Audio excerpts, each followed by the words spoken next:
Good morning बच्चों, मैं वीरेंद्र कुमार विवेक आप सभी का इस YouTube चैनल पे हार्दिक अभिनंदन करता हूँ। प्यारे बच्चों, मैं आप लोग के लिए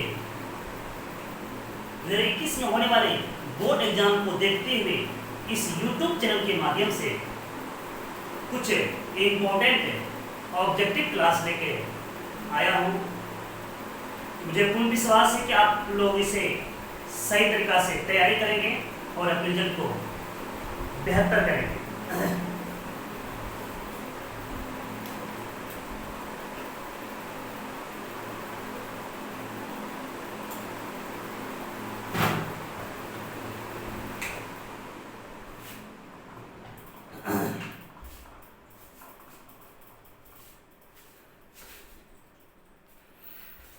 चलिए, आज का जो पहला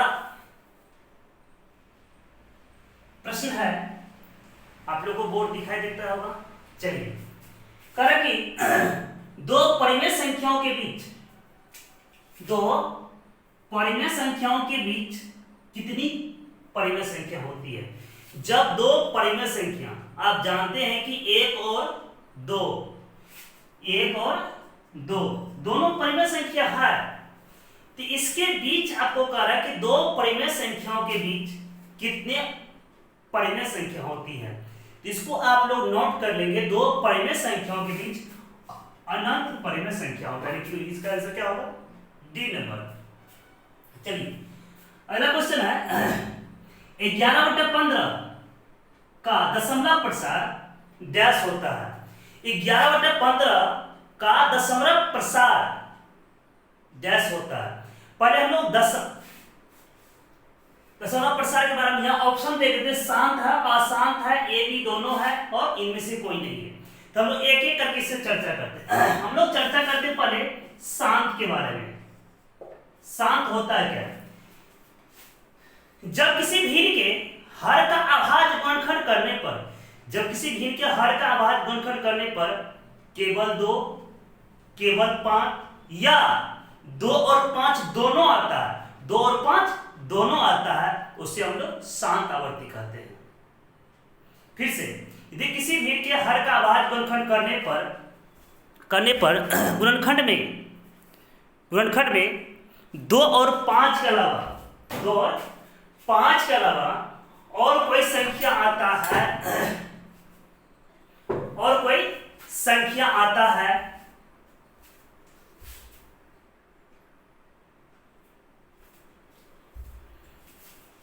साथ में, यदि किसी भीड़ के हर का आभाज गुणनखंड करने पर केवल 2, केवल 5, 2 और 5 दोनों आता है, तो उसे क्या कहेंगे लोग? शांत आवर्ती। इसी में होता अशांत आवर्ती।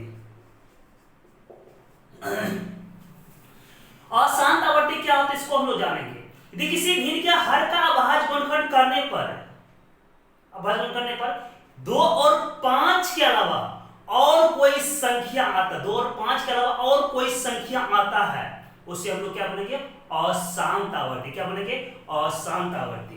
तो यहां देखते हैं क्या, आपको 11/15 है, कितना है?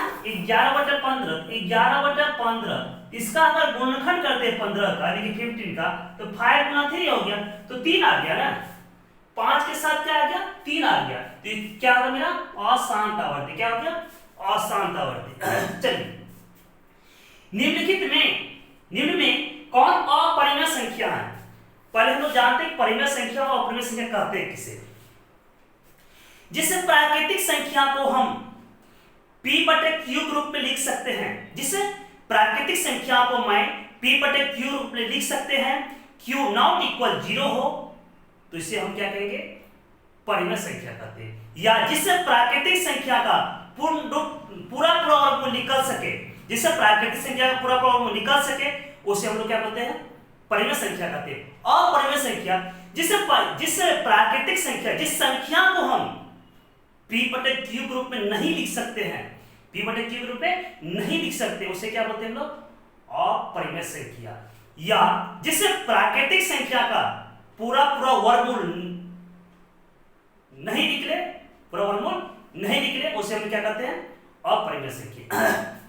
चलिए, अब यहां पर देखते हैं कि 64/36 दिया, इसका वर्गमूल कितना 8, इसका वर्गमूल 6, ये आपका क्या हो गया 8/6, ये आपका क्या हो गया परिमेय संख्या हो गया। 81 वर्गमूल कितना 9, ये परिमेय संख्या हो गया। अब यहां देखते हैं दिया आपको 2.5, इसको तो रहने देते हैं, इसको देखते हैं तो 7/49 दिया तो 7 में कितना 3 हो गया, ये परिमेय संख्या, ये परिमेय संख्या तो इसका पॉइंट उड़ा दे कितना 10 हो गया ना, तो कितना होगा 5/10 को निकलता 5/10 हो जाता, ये आपका अपरिमेय संख्या हुआ। कोई प्रॉब्लम? चलिए 4 नंबर करा √2 है। आप जानते हैं कि √2 का अगर वर्गमूल निकालते हैं तो पूरा वर्गमूल नहीं निकलेगा, तो √2 आपके अपरिमेय संख्या है। √2 क्या आपका एक अपरिमेय संख्या है। करा कि 2 या 2 से अधिक अभाज्य संख्या, पहले हम लोग जानते हैं अभाज्य संख्या कहते हैं किसे, जिससे प्राकृतिक संख्या में एक और स्वयं के अलावा, जिससे प्राकृतिक संख्या में एक और स्वयं के अलावा और किसी संख्या से भाग नहीं लगे, उसे हम क्या बोलते हैं अभाज्य संख्या। जिससे प्राकृतिक संख्या एक और स्वयं से भाग लगे उसे हम क्या बोलते हैं अभाज्य संख्या। सिंपल रूप से जानेंगे, जिससे प्राकृतिक संख्या में एक और स्वयं से भाग लगे उसे हम लोग क्या कहते हैं अभाज्य संख्या। जैसे मान चलिए आपका 2 एक ऐसी संख्या जिसमें केवल 2 से लेगा और 2 से और 1 से लेगा। आप लोग ये 5 एक ऐसी संख्या जिसमें 1 से लेगा और 5 से लेगा, तो इसमें क्या लिखेंगे 2 या 2 से अधिक अभाज्य संख्या का CF आपको होता है 1। तो प्यारे बच्चों, आज आप लोग को मैं 5 ही ऑब्जेक्टिव बता पाया। कल पुनः मिलता हूं इसी टाइम, तब तक के लिए